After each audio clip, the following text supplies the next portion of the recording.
చాలా కాలం క్రితం మధురలో కంసుని ఆగడాలు పెరిగిపోయినప్పుడు శ్రీకృష్ణుడు కంసుణ్ణి వధించి నగరవాసులను అతని అరాచకాల నుంచి విడిపించాడు. ఆ తర్వాత శ్రీకృష్ణుడు మధురలోనే స్థిరపడ్డాడు. కంసుడి మరణంతో ఆగ్రహించిన అతని మామ జరాసంధుడు మధురపై సుమారు 17 సార్లు దండయాత్ర చేశాడు. ఆ దాడులన్నిటిలో శ్రీకృష్ణుడే విజయం సాధించినప్పటికీ ఆ పదే పదే జరుగుతున్న దాడులతో విసిగిపోయిన శ్రీకృష్ణుడు తన ప్రజల క్షేమం కోసం మధురను విడిచి వెళ్లడమే సరైందని భావించాడు. ఈ నిర్ణయమే ఒక అసాధారణ నగరాన్ని నిర్మించడానికి ఆయన్ను ప్రేరేపించింది.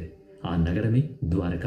శ్రీకృష్ణుడు సముద్ర తీరానికి వెళ్లి సముద్ర దేవుణ్ణి ఇలా ప్రార్థించాడు: ఓ సముద్రదేవ, నా ప్రజలకు శాంతి మరియు భద్రత కావాలి.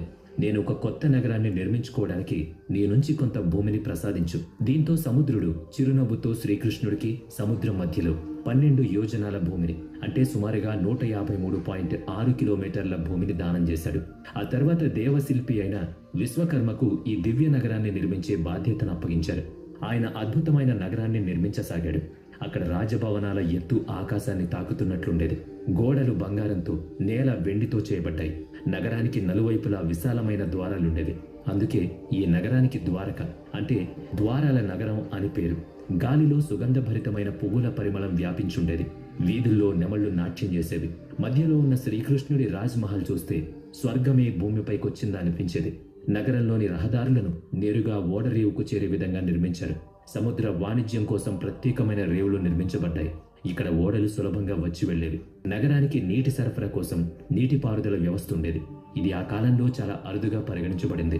స్వచ్ఛమైన నీటి కొలనులు, పచ్చని తోటలు, అలంకరించబడిన బజార్లు ఈ నగరాన్ని అందంగానే కాకుండా పూర్తిగా స్వయం సమృద్ధిగా మార్చాయి.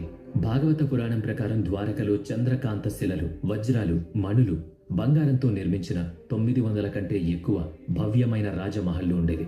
శ్రీకృష్ణుడు స్వయంగా ఆ భవనాలను తన ప్రియమైన వారి కోసం నిర్మించాడు.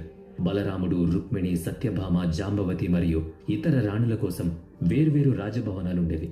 ఈ భవనాలు కేవలం వాస్తుశిల్ప అద్భుతాలు మాత్రమే కాదు, ఆధ్యాత్మిక మరియు భక్తికి ప్రతీక.